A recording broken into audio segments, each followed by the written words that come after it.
The instructions are clear. Let me write story B as clean, continuous prose.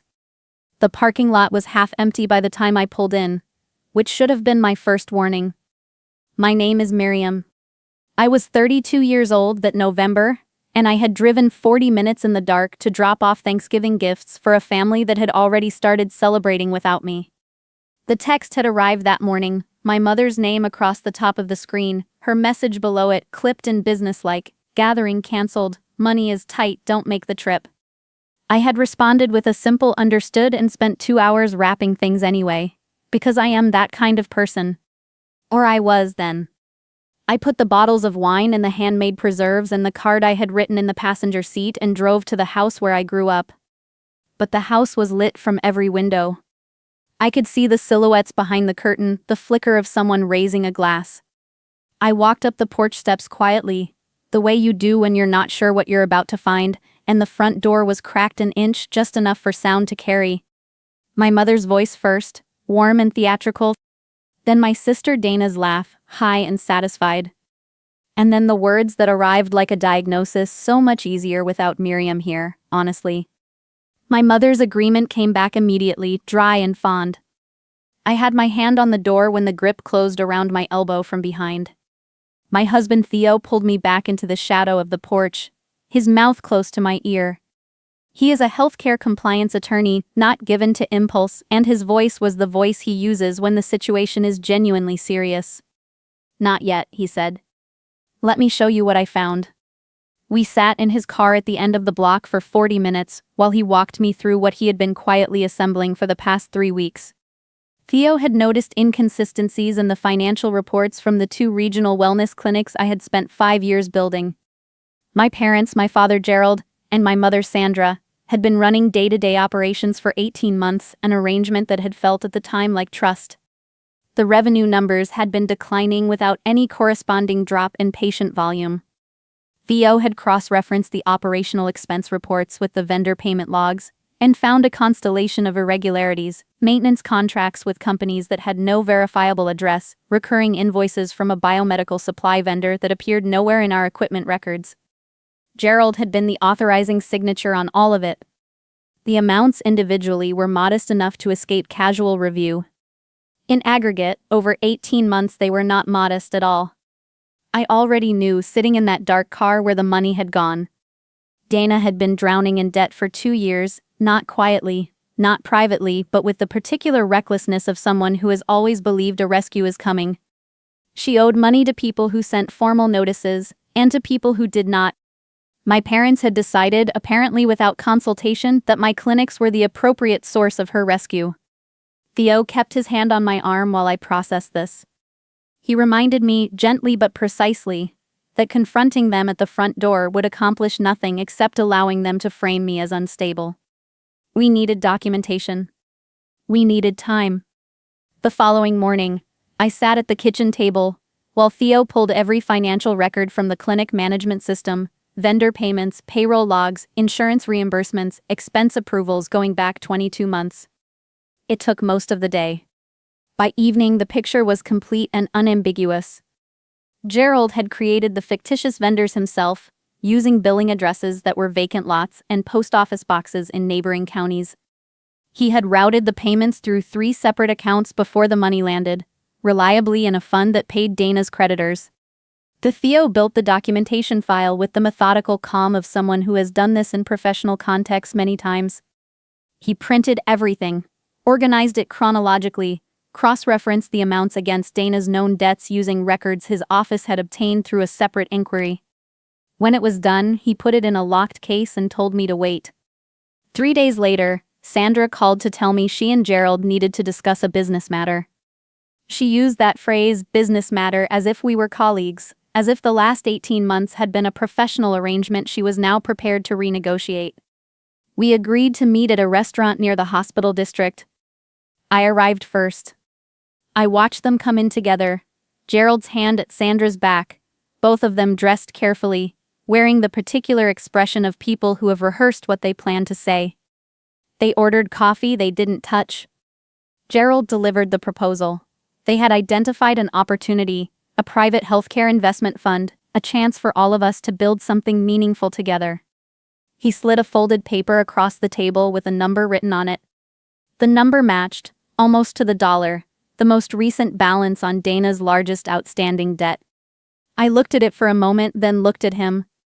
I asked, very simply, where the revenue from the past quarter had gone. I mentioned the Meadowfield biomedical invoices. I mentioned the Crestline maintenance contract. I watched Gerald's rehearsed calm disassemble in real time. And I watched Sandra stop meeting my eyes.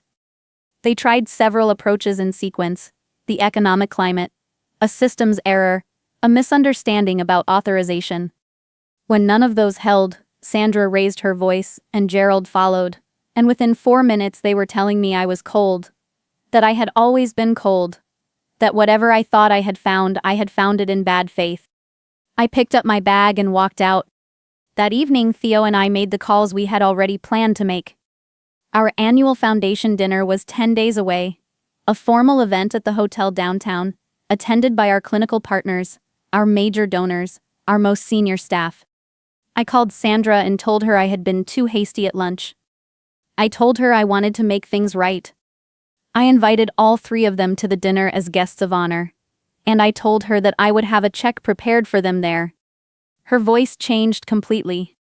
By the end of the call, she was telling me I had always been generous, that she had always said so. The night of the dinner, Gerald and Sandra and Dana arrived in clothes they could not afford, moving through the room with the particular confidence of people who believe they have already won. Dana was laughing too loudly near the bar. Gerald was introducing himself to our clinical partners as an operational co-founder of the practice. I watched from across the room and felt nothing I would describe as anger. When I took the podium, I invited my family to come forward. They came up together, smiling. I told the room that I wanted to share something that had shaped my understanding of what it means to build something.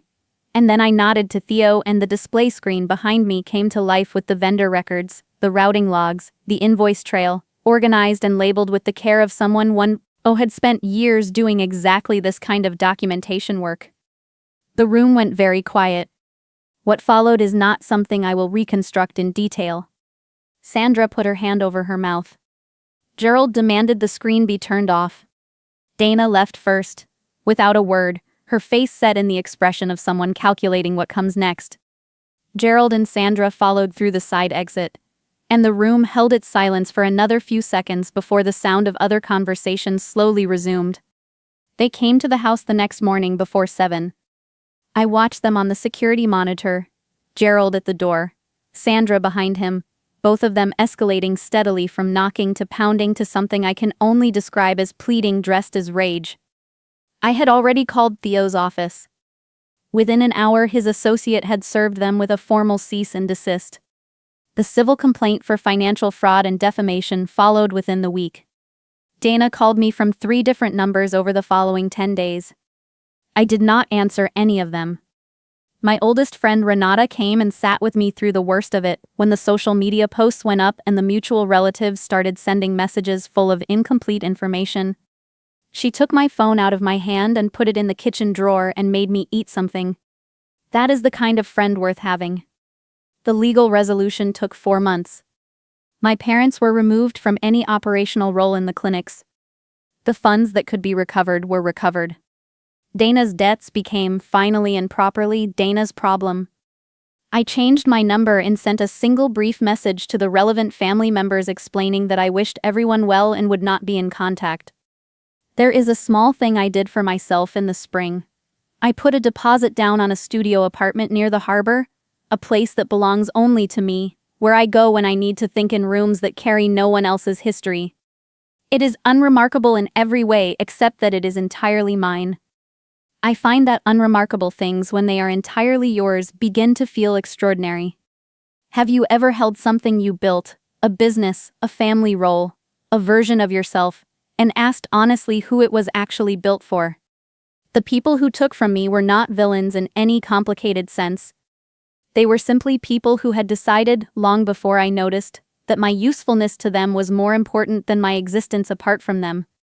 The accounting fraud was the last item in a much longer ledger. If you have ever been asked to be someone's solution rather than their person, What was the moment you finally understood the difference? The wine was already poured when my mother tapped her glass with a butter knife and called for attention. I remember thinking she looked pleased with herself in a way that had nothing to do with gratitude. It was Thanksgiving, and the table was full. Aunts, cousins, my father at the far end pretending to be neutral, my sister and her husband side by side like a united front. My mother smiled at the room, and then she smiled at me. And those were two completely different smiles. To my greatest humiliation, she said, raising her glass, "Here's to Marlo." 31 years old, and still letting her landlord pay for her lifestyle. The table didn't go silent. That would have been easier. Instead it erupted, glasses tipped toward her in solidarity. Someone down the row laughed too loudly, and my brother-in-law Marcus leaned back and announced to no one in particular. My uncle Bert, who I had not spoken to since spring, shook his head at me with that particular expression men wear when they've decided disappointment is wisdom. I stared at my plate. I gave myself exactly 30 seconds to become something other than what they expect. Then I set my fork down, lifted my coat from the back of my chair, and looked at each face around that table long enough to make it mean something. Before February, I said, "Every single one of you will be asking me for something." They laughed. Harder than before, actually. My sister Renata pressed her lips together to hold it in and failed. My father studied the centerpiece. They thought I was performing, the wounded daughter making a dramatic exit that would dissolve by morning when I inevitably called to smooth things over. They did not know what I knew about my grandfather's estate. They did not know what I had spent the last year quietly learning to do. And they did not know, not yet, how completely I was done with the version of myself that returned. I drove home without crying. The crying came later, after I'd taken off my shoes in my small apartment and stood in the kitchen not quite knowing what to do with my hands. It wasn't grief exactly. It was the particular exhaustion of someone who has finally recognized a pattern they've been living inside for years. The cruelty at that table hadn't been spontaneous. It had been practiced. My role as the family's measuring stick for failure, the cautionary tale, the underachiever, the one you pointed at to make everyone else feel calibrated. Thanksgiving had just been the first time I declined to cooperate. The messages started before I reached the bedroom. My mother, then my father, then Renata, then my brother Callum, who had sat in total silence at dinner and apparently felt entitled to play mediator from a safe distance.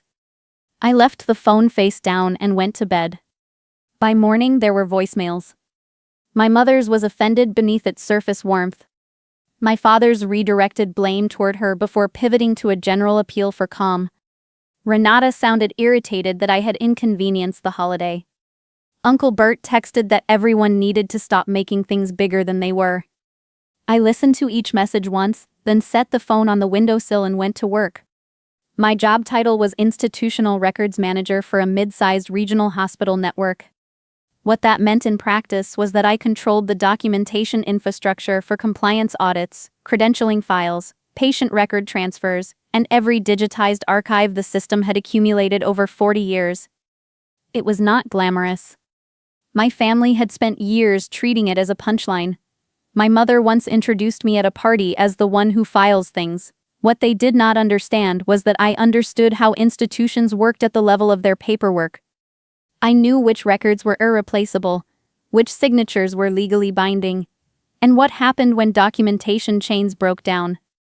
That knowledge would matter soon. By Saturday, the family messages had shifted from reaching out to me to fragmenting among themselves. Renata texted that our mother was blaming Marcus for making the joke land wrong. Callum reported that Dad had called our uncle's behavior embarrassing. My mother texted me separately to note that some people at that table had no filter. Without me there to absorb it, whatever cruelty normally cycled through the room had turned on itself. That was the first lesson I had not expected. When you remove the designated target, the meanness has nowhere coherent to land. My closest friend, Dora Vasquez, arrived on the second Saturday of December, with tamales she'd made herself and the kind of listening that doesn't require you to explain everything from the beginning. She worked in community legal aid, and had a gift for identifying when a situation had moved from bad to structurally unsound. She looked at me across my kitchen table and asked the question my family had never once asked. What do you actually want from this? Not what was fair. Not what would restore harmony. What did I want? I told her the truth. I wanted one gathering in my adult life where I was not the object lesson. She nodded like this was self-evident and said, "So build one." I started that night. I requested additional project hours through January. I submitted a formal application for the senior compliance director role that had been open for 2 months. I began drafting documentation on a records digitization initiative I'd been circling for a year without committing. And on a Thursday afternoon while reviewing credentialing files, I received a call from an attorney named Patricia Hale, who represented the estate of my grandfather Raymond Osei. My grandfather had died in the early fall. While the family attended the service and negotiated over his possessions, I had spent the better part of the previous 2 years helping him organize and digitize the business records of a commercial property he'd owned for decades, a mid-size office building in the city's historic district, currently leased to 4 tenants. He used to say I was the only one who understood that old things had weight. Patricia Hale told me there was an estate matter requiring my presence. Not the family's. Mine specifically. Have you ever stood very still in a fluorescent-lit office hallway and understood that your life is about to change shape? The estate meeting took place in a conference room that smelled of carpet cleaner and constraint. My mother arrived first and looked genuinely thrown when I walked in. My father's jaw set. Marcus wore the expression of a man calculating odds. Uncle Bert muttered something that suggested he found my attendance presumptuous. My grandfather's estate had distributed most personal effects months earlier. What remained was the commercial building, currently generating stable rental income, recently appraised at a figure that made the room very quiet, along with a reserve account and a set of business records, Patricia described as having significant historical valuation. The building had been placed in a trust before my grandfather's death. The trustee was me. My father laughed once, briefly, the way people laugh at a mistake they assume will be corrected momentarily. Marcus said there must have been an error. There was no error. Patricia explained that the trust generated income. She explained that the asset had appreciated considerably. She explained that distributions from the reserve account were at the sole discretion of the trustee. There were no automatic disbursements to any family member. None. That was the moment I understood how much debt had been quietly accumulating around me. My father's events company had overextended through the summer. Renata and Marcus's boutique was carrying a delinquent business loan. Uncle Bert had borrowed against collateral he'd partially sold. They had not spent 6 weeks calling me because they felt badly about Thanksgiving. They had been calling because they had been counting on my grandfather's property to solve problems they had not yet admitted aloud. Patricia passed me a sealed envelope. My grandfather had left me a letter. I took it home and read it at my kitchen table with cold tea, and the window cracked. He wrote in the careful, deliberate handwriting of someone who chose words the way you'd choose tools, only the necessary ones. He wrote that he had watched the family dynamics for years with more clarity than anyone had credited him.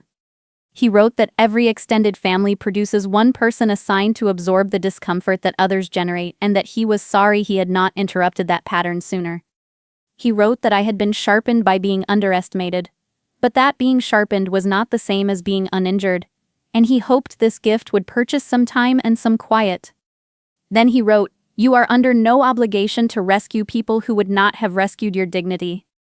I did not cry immediately. Then I did for a long time, because someone had finally said the plain thing plainly. The calls came in waves after that. My father 3 times before noon. My mother leaving voicemails that blurred at the edges where her composure gave out. Renata, clipped and urgent. Marcus, who had never contacted me directly, suddenly treating me like a business contact he'd neglected. Uncle Bert leaving one furious message about power corrupting, which was a remarkable posture from someone actively requesting financial rescue. Renata was the first to understand that voicemails were not going to move me. She texted one sentence, "Please just meet me." We met at a cafe between our neighborhoods on a gray Tuesday. She looked like someone who had not been sleeping well and had compensated with careful grooming that didn't quite hold. We ordered coffee. She stared into it for a while. She apologized.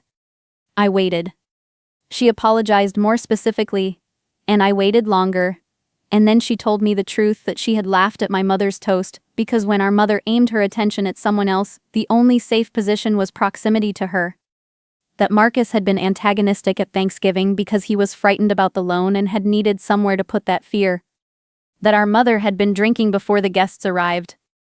Then twisting a paper napkin into pieces, Renata admitted that our mother had told her to come. That if Renata didn't repair things with me, she shouldn't expect support when the boutique failed. I asked her one question. If I weren't the trustee, would any of this be happening? She was quiet for long enough to answer without speaking. Then she said softly, "Not like this." That stung more than the original toast.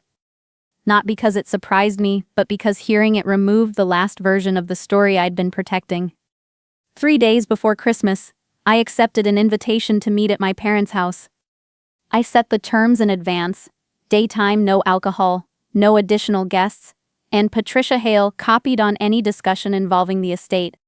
My father responded with a thumbs-up emoji, which told me something about his relationship to accountability. The meeting went the way such meetings go when people have not yet decided to be honest but are also not able to continue pretending. My mother cried immediately. My father made sweeping, passive statements about feelings and misunderstandings. Renata sat with her hands folded. Callum was there, pale and saying little, which was at least consistent. I let the vague language float for 15 minutes. Then I asked them to say specifically what had happened at Thanksgiving. Not approximately. Specifically. My mother whispered the toast back to me. My father stared at the floor and repeated what he had added. Renata said what Marcus had said about their children. Callum said he should have spoken and hadn't, which was the first sentence in the afternoon that sounded like a real person. When my father finally asked what I intended to do with the building, I took out the copy of my grandfather's letter I had brought for exactly this moment, and I read aloud the sentence that mattered. Then I told them what I had decided. The trust would remain intact. The income would be managed responsibly. No disbursements would be made to family members, now or in the foreseeable future. A portion of the reserve income would eventually fund a preservation grant in my grandfather's name, supporting apprentice training in historical documentation work, something he would have recognized as meaningful. My mother said that if I cut them off this way, she didn't know what she had left to hold on to. The old version of me would have collapsed under that. Instead, I told her there was a difference between celebrating together and performing togetherness, and that perhaps this was the year to learn which one she actually wanted. I gave them the only terms I was willing to offer. No jokes about my finances, my work, or my choices. No deploying my discomfort as a social lubricant at gatherings. No treating my objections as sensitivity disorders. If it happened again, I would leave without negotiation. Nicole nodded. Callum nodded. My father said nothing. My mother asked me not to go.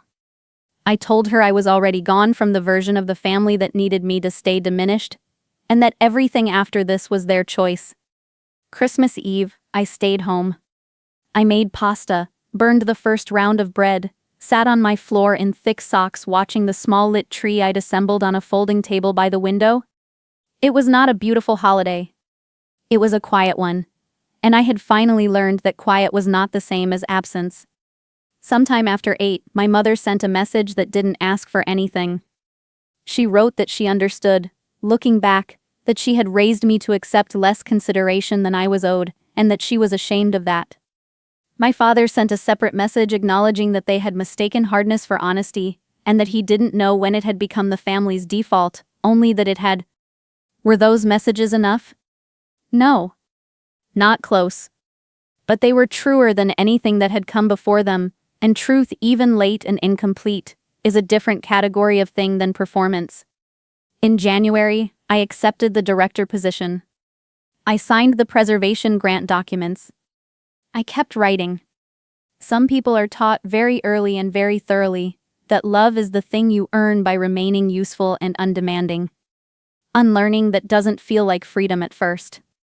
It feels like grief, because you're not just losing a set of relationships, You're losing the story you told yourself about who those people were going to eventually become. I'm not asking whether you would have forgiven faster or held out longer.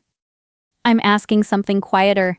When the people who shaped you finally need something only you can give, do you recognize the difference between reconciliation and leverage, and do you know which one you deserve? The envelope was already open when I walked through the door. I noticed it on the kitchen counter. My name in Diane's handwriting. The flap torn back in that hurried way she had when she was excited about something. I almost picked it up. Instead, I stood in the hallway and listened, because Diane and her sister were at the dining table, and they were talking about me. Mara's just so much to manage, Diane said. Her voice had that particular flatness she used when she wasn't actually complaining, when she was simply stating facts about the furniture. If she ever got her own place, I'd have room to breathe again. There was a small pause. Then her sister Renata said something about certain people never really growing up, never quite cutting the cord. And then Diane laughed and said, "She won't go. She's too dependent on us." I was holding a bottle of wine. I had stopped at the shop on the way home because Diane had mentioned the week had been exhausting. I had taken a half day off work for this, to come home early to help to make things easier. I set the bottle down quietly on the hallway table. Then I walked back outside, got in my car and sat there for a long time looking at the house we shared. The same house where I covered 2 months of mortgage while Diane's consulting work dried up during the renovation. The same house where I had turned down a relocation offer. Better salary, different city, because leaving felt impossible at the time. I had told myself it was about stability. That night I understood what it had actually been about. I drove back at the usual hour.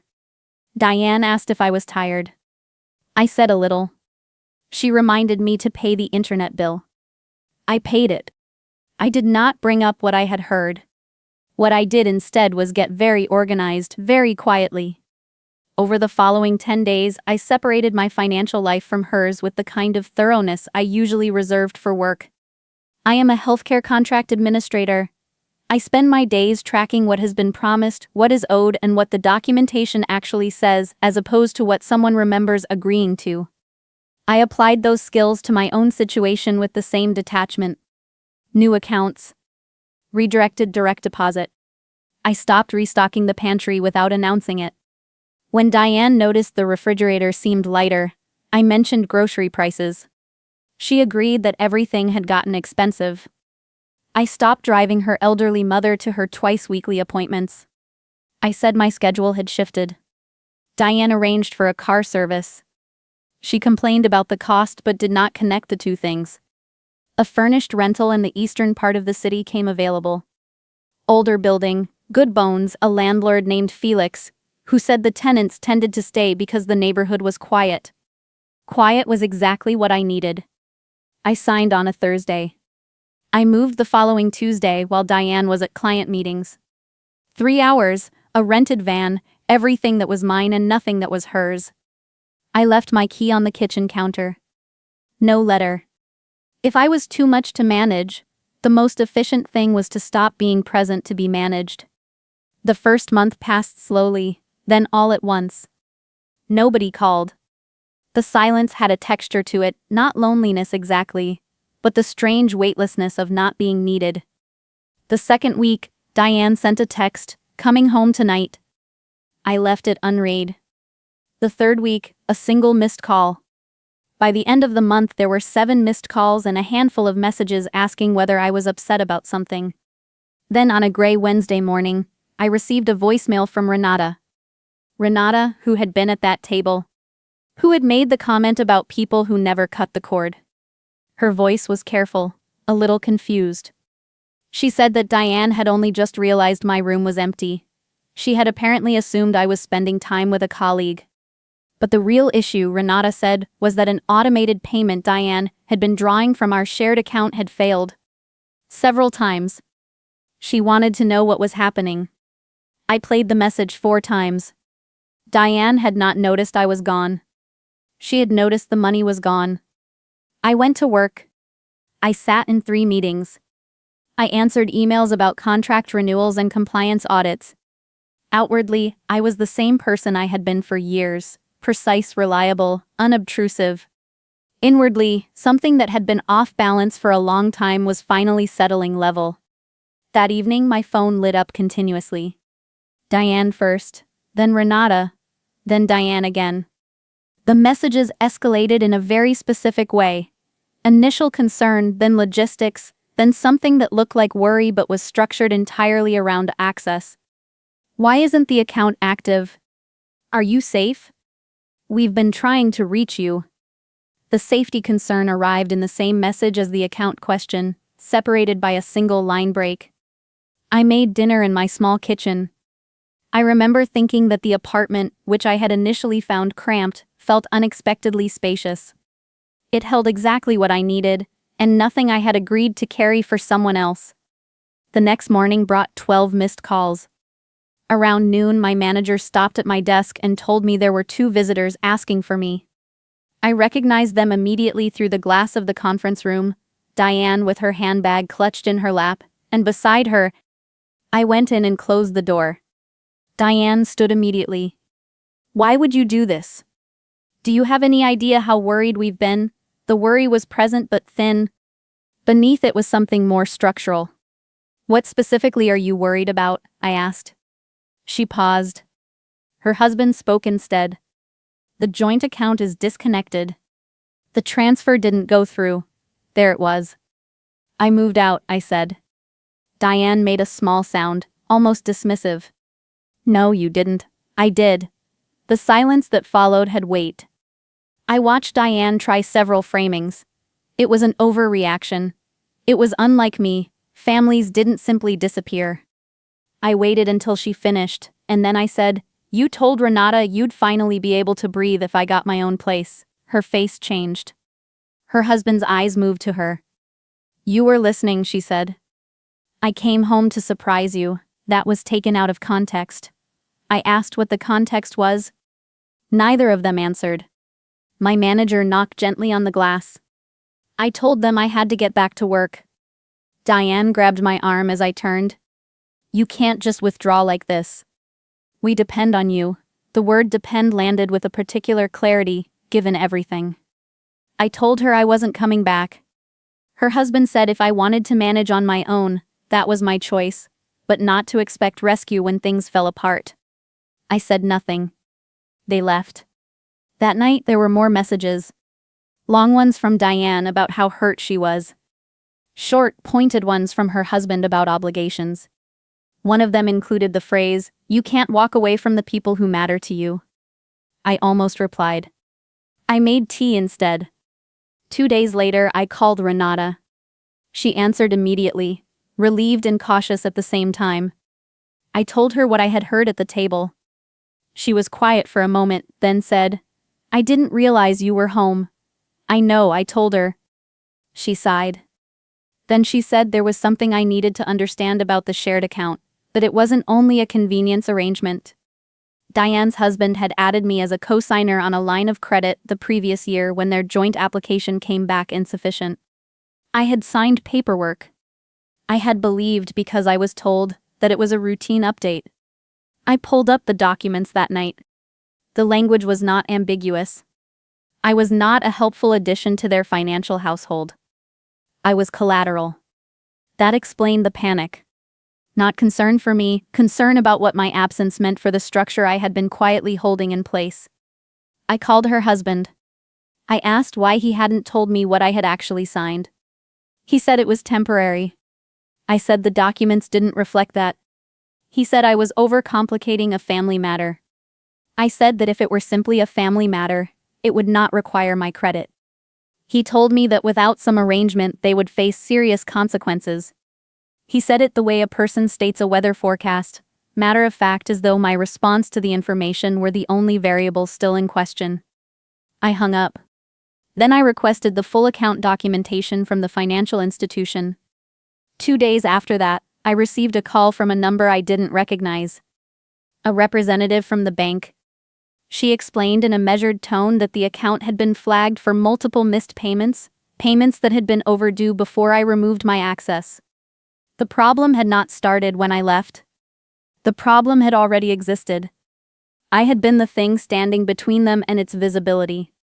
I thanked her, ended the call, and then sat for a long time without moving. The following week, I spoke with a contracts lawyer.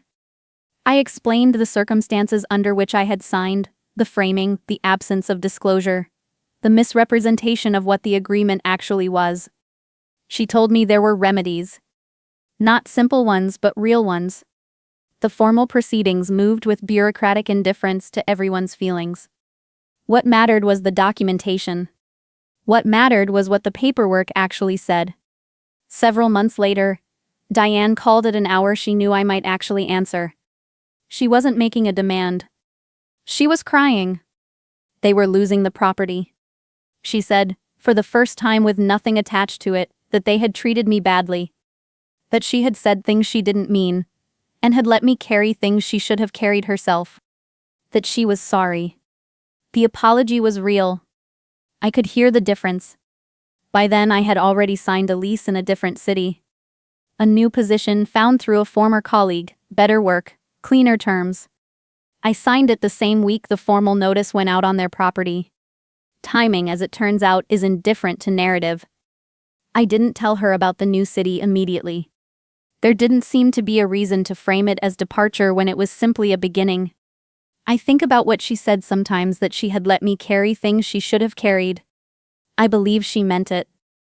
I also know that the version of me who would have stayed, who would have quietly covered the deficit and swallowed the comments and let the years accumulate into an arrangement nobody had agreed to out loud, that version of me is no longer available. She wanted breathing room. It turned out we both needed it. What I've come to understand is that usefulness, when it becomes the unspoken price of belonging, is not love. It's a contract nobody signs. And the moment you stop performing it, you discover what the relationship was actually made of. So I'll leave you with something worth sitting with. If the people closest to you suddenly had nothing to gain from your presence, the morning I decided to stop writing checks for people who had stopped counting my daughter, I was standing at the stove making blueberry pancakes. Not because I'd planned anything. Not because I'd rehearsed a speech or consulted a lawyer or spent a week steeling myself. I was just standing there with a spatula in my hand, thinking about a photograph I'd seen the night before on my phone, and something in me went very still and very certain in the same breath. My name is Nora. I'm 33, married to a man named Patrick, and we have one daughter, Cleo, who turned 5 in October. We live in a 2-story rental in Columbus, Ohio, while we save for something of our own. Patrick is a civil engineer. I'm a licensed veterinary technician, which means I spend my days reading lab panels, adjusting medication dosages, and catching things that other people miss. I'm trained to notice what's wrong before anyone names it. You'd think I would have applied that skill at home sooner. Cleo's 5th birthday was a Saturday. We had the yard strung with paper lanterns, a lemon cake with a fox on it because she'd decided foxes were more sophisticated than unicorns, and the specific chaos that only exists when 14 people show up to celebrate a child who cannot yet contain her own joy. My parents, Vincent and Ruth, arrived 40 minutes late. They hugged Cleo, called her their sweetheart, and handed Patrick their coats. No bag. No card. Nothing wrapped or tucked under an arm. I noticed immediately and filed it under "We'll sort this out later," which is the folder I have been filling my entire adult life. My younger sister Diane was there with her husband and their daughter Margot, who is 8.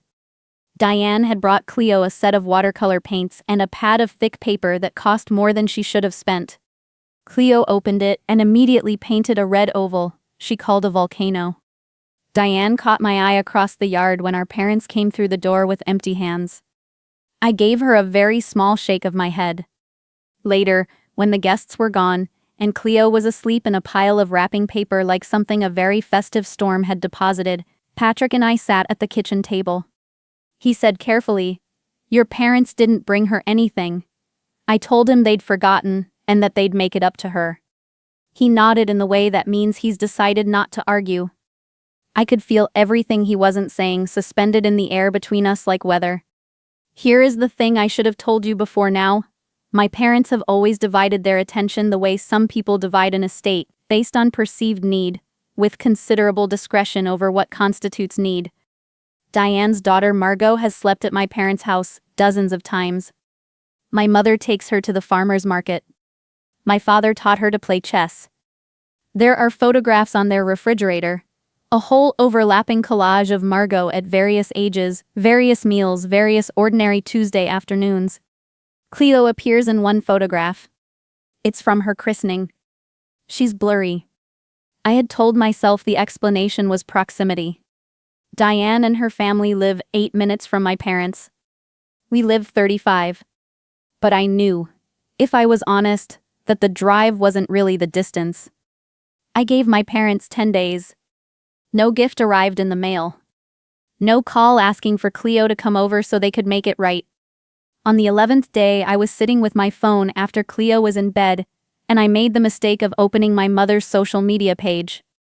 There was a photograph posted 2 days earlier, which I'd somehow missed. Margot was sitting at my parents' kitchen table, holding a brand new laptop, grinning. The caption said something about how smart she was, how they'd wanted to get her something that would help her learn. I stared at it long enough that Patrick came and found me sitting on the bathroom tile with my phone in both hands. He read it. He set my phone on the edge of the sink. He said, "Okay. That's the thing." And it was. That was exactly the thing. Not the laptop itself, not even the money, but the visibility of it. They had photographed their generosity toward one grandchild and posted it publicly, 11 days after forgetting the birthday of another. Have you ever had the experience of understanding something you already knew? Not learning it for the first time, but feeling it land in your body with a weight it didn't have before? That is what happened in that bathroom. I had promised my parents $12,000 toward the renovation of their back porch and sunroom. We'd discussed it in August. I had genuinely intended to send it. The following morning, I decided I had forgotten. The calls came within 48 hours. 12 the first day, 9 the second, 4 texts from my mother that escalated in tone from questioning to wounded to something approaching accusation. I didn't respond to any of them. I wasn't angry in the way that makes you want to argue. I was something quieter than anger, something more like resolution. On the third day, my father appeared at our front door at 8 in the morning. He didn't ring the bell, he knocked hard. 3 times, the way someone knocks when they've already decided the conversation is a formality. I opened the door. He came inside without being invited and stood in our kitchen looking at the pan on the stove. Cleo was eating toast at the table. She said, "Grandpa Vince," and held up her toast like an offering. He gave her the kind of smile you give a stranger's child in a grocery store, brief and obligatory, then turned to me. He said they were counting on that money. He said they'd made plans around it. I asked him how they'd found the time to purchase a $600 laptop for Margot, while they were apparently too overwhelmed to pick up a birthday card for Cleo. He went very quiet. Cleo, who is 5 and perceptive in the way that children are when adults underestimate them, climbed down from her chair and went to the living room without being asked. Patrick came downstairs. My father looked at him and said, "Talk some sense into her." Patrick poured himself coffee, took one slow sip and said, "I think she's making sense." My father left and the door swung shut behind him harder than it needed to. I felt terrible. I want to be precise about this. Standing up for yourself, when you have spent 33 years not doing it, feels identical to doing something wrong. My hands were shaking. I sat at the table for a long time. Patrick sat across from me. He said, "You didn't kick anyone. You just stopped absorbing it." That afternoon, Diane called. My mother had reached out to her, upset, describing me as someone who had broken a promise over nothing. I told Diane the whole sequence, the birthday, the laptop photograph, the unanswered calls, my father's visit. She listened without speaking, which is unusual for Diane, who has detailed opinions about nearly everything, including the correct direction to hang a roll of toilet paper. When I finished, she said quietly that she hadn't realized they hadn't brought Cleo anything at the party. She said she hadn't known about the laptop until Margot came home with it. I believed her. Diane has never been anything but fair to Cleo. She is the one who always brings an extra small gift, who always includes Cleo in Margot's celebrations. She has been the counterweight our whole lives.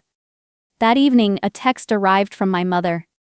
She and my father had decided that since the renovation funds were apparently unavailable, they were going to use their emergency savings to take a trip with Diane's family, a long weekend at a lake house.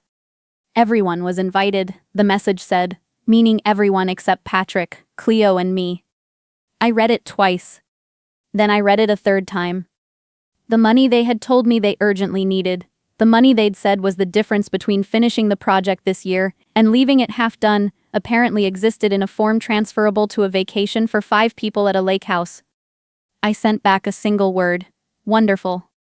I didn't send anything else. But Diane called me that same night. She said she wasn't going. I told her she should go, that Margot would love it, that it wasn't her problem to solve. She said, "Nora, Cleo is my niece." I'm not being used to make a point. She refused to argue about it. I cried. Not because of my parents, but because of her. Because sometimes the thing that finally breaks you open is not the harm but the hand reaching in from the other side of it. My parents went to the lake house alone. They were gone 4 days. During those 4 days, I did not call them, and I did not feel guilty, which was new. When they returned, my mother called Diane. She asked, in Diane's retelling, whether they had genuinely gotten things so wrong. Diane said yes. Apparently my mother cried, not the strategic crying she sometimes deployed in arguments, but something older and more frightened, the sound of someone realizing they might have damaged something they actually valued. She told Diane they had always seen her family as the one that needed more, single income, tighter margins, harder circumstances, and that somewhere along the way helping more had become in their minds the same thing as meaning more. My father took longer. He is not someone who moves toward difficult things. He marches around them in increasingly smaller circles until he eventually arrives. 3 weeks after the lake house, he showed up on a Saturday morning at a reasonable hour and rang the bell. He was holding a small paper bag. Inside was a stuffed fox, orange with a white belly. Exactly the kind of thing a 5-year-old who has recently decided foxes are sophisticated would love. He said he didn't know how to explain it. He said he thought they'd been making decisions without seeing what the decisions looked like from where Cleo stood. He didn't ask for the money back. He didn't make it about the renovation. He just said he wanted to try to do better, and he said it standing on my porch with his hands at his sides, which for my father is the equivalent of getting on his knees. I let him in. Cleo came around the corner, took one look at the fox, and claimed it immediately. My father sat on our living room floor and helped her name it. They decided on Captain. He stayed for lunch. Things are not fixed. They are in the process of being fixed, which is a different and slower thing. My mother has started scheduling time with Cleo that belongs only to Cleo, not folded into something else, not incidental to another visit. My father has been teaching her to identify birds from the window feeder he bought and set up in our backyard. The renovation money we kept. It's in an account we opened for Cleo's education. My parents haven't mentioned it. I think they understand without it being said that the money was never actually the subject. Some costs don't come with invoices. They accumulate in small overlooked moments, in blurry photographs pushed to the back of albums, in children who stop expecting things because the absence has become ordinary. The reckoning arrives only when someone finally names the total. Have you ever done the quiet math of what you've been absorbing without accounting for it? And if you have, what did you do once you saw the number clearly? The call came at 7:14 on a Thursday morning. I know the exact time because I was already at my desk, coffee going cold beside me, sorting the quarterly compliance files that 3 different departments had let pile up since January. I had just found an invoice, dated 11 months prior, misfiled, unprocessed, effectively invisible, when my phone lit up with my mother's number. I didn't answer. I sat there and watched it ring, and I thought, this is how it always starts. Someone needs something. And somehow that someone is always me. My name is Simone Yates, and for most of my adult life, I was the family's institutional memory. That is the cleanest way I know to put it. When my mother needed a document apostilled and couldn't understand the process, she called me. When my aunt's estate required a licensed administrator and no one else could navigate the probate filings, she called me. I worked in regulatory compliance for a regional healthcare network, a job that required in equal measure attention to detail. I was good at it. My family knew I was good at it. They just never quite framed it as a skill. They framed it as availability. My sister Renata was the one they talked about at dinner. Renata, who had made partner at 34, whose name appeared in legal briefs that occasionally made local news, whose apartment in the South End had a guest room that somehow no one ever used. She was 2 years older than me, and the distance between us was not measured in years. My mother had always arranged the world in a particular way. Renata was the summit, and the rest of us were the infrastructure that kept the mountain standing. I had accepted this for a long time. I told myself it was just how families worked. I told myself that being useful was its own kind of belonging. The morning I stopped telling myself that was a Sunday in October. My boyfriend of 2 years, Marcus Webb, had come to my parents' house for what I'd thought was a routine family lunch. I had stepped outside to take a work call, a real one, from a compliance officer in Providence, who had a deadline. And when I came back through the side door, I heard my mother's voice carrying from the dining room in the particular register she used when she was being persuasive. I stopped in the hallway. I stood very still. She was telling Marcus about Renata. Not in a casual way. In the way someone presents a case. She was describing Renata's new caseload, her standing in the firm, the way she had recently handled a piece of high-profile litigation. She said, with a kind of calm I still find remarkable, "Renata has always admired you, Marcus." She doesn't say it, but I see it. There was a pause. Then Simone is wonderful, of course. But she's going to be processing compliance forms for the rest of her life. Is that the life you want to be adjacent to? I stood in that hallway for a long time. Long enough for Marcus to say quietly that he didn't know. Long enough for my mother to say that sometimes people need a nudge in the right direction. Long enough for me to understand with a clarity that felt like cold water, that this was not the first time she had said something like this. It was just the first time I had heard it. I went back outside. I finished my call. I drove home alone. Over the next 2 months I watched Marcus recalibrate. The signs were not dramatic. He began mentioning Renata in contexts where her name had no reason to appear. He canceled plans with the easy confidence of someone who no longer worried about the consequences. And then one evening I found a thread of messages on his phone, not hidden, exactly, just not shown to me, in which he and Renata had been meeting for coffee, for walks, for conversations that had clearly moved well past pleasantry. When I asked him directly, he looked at the floor and said, "It just happened." When I asked my sister, she said, "You're being dramatic. You two weren't serious."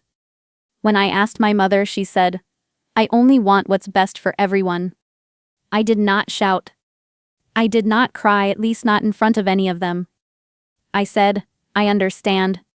And I left. Have you ever noticed how much easier it is to dismantle someone when you've decided they don't need protecting?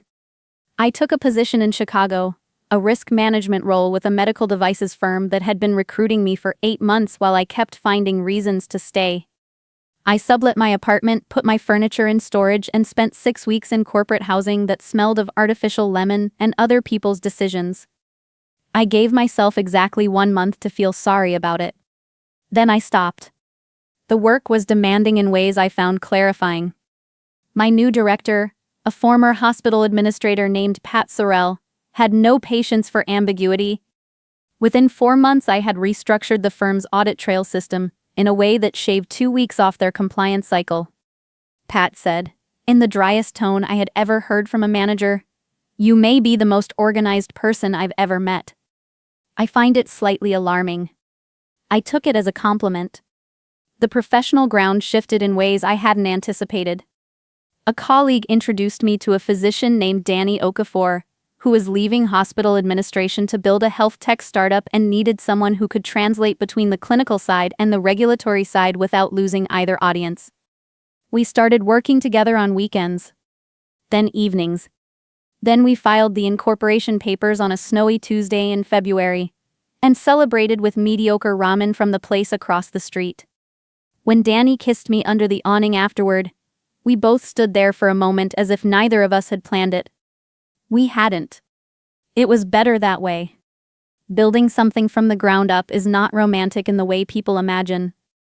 There were months when our runway was measured in single digits, and I was running 3 separate systems in parallel. There were arguments about strategy that lasted past midnight and resolved nothing, requiring us to circle back the next morning with less pride and more coffee.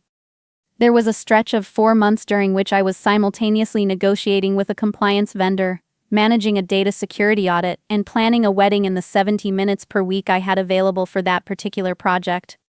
We married on a Saturday in May, in a small ceremony at the courthouse followed by dinner at a restaurant where the owner had known Danny for 20 years and treated us accordingly. My colleague from Providence flew in. Pat Sorrell sent flowers with a card that said only, "You deserve it." The company grew in the incremental, non-linear way that real companies grow, one unglamorous quarter at a time. A hospital network in the Midwest signed with us after a 6-month evaluation, and that contract opened 3 more within the year. Danny's clinical instincts and my operational systems turned out to be a genuine complement. What one of us missed, the other found. We hired carefully. We stayed small enough that I still knew every file. We bought a condo in Wicker Park that had an exposed brick wall and a kitchen large enough to cook in, and I experienced the particular satisfaction of signing a mortgage document without anyone else's name on it but mine and Danny's.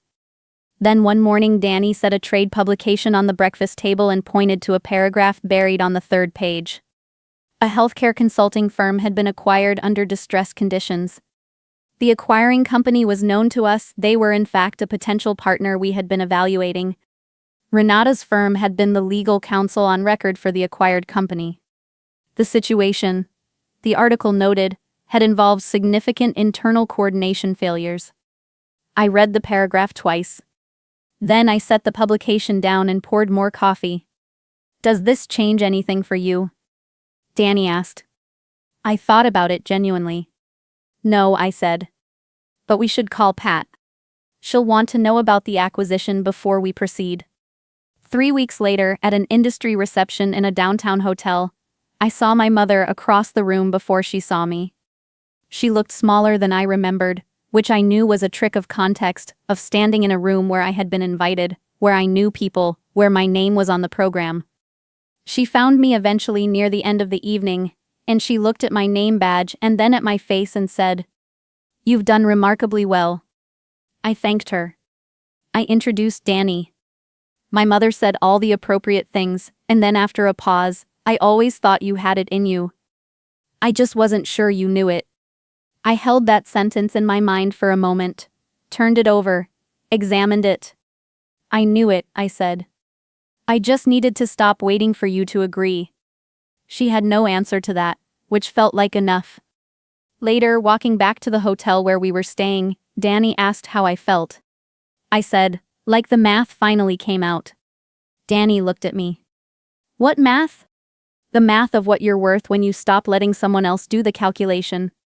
I don't tell this story because it ends with vindication. I tell it because it ends with a Tuesday morning in Chicago, coffee going warm this time, a condo that smells like last night's dinner, a company that still surprises me with what it's capable of doing. The question I keep returning to is this: at what point does loyalty to someone else's idea of you become the most disloyal thing you can do to yourself?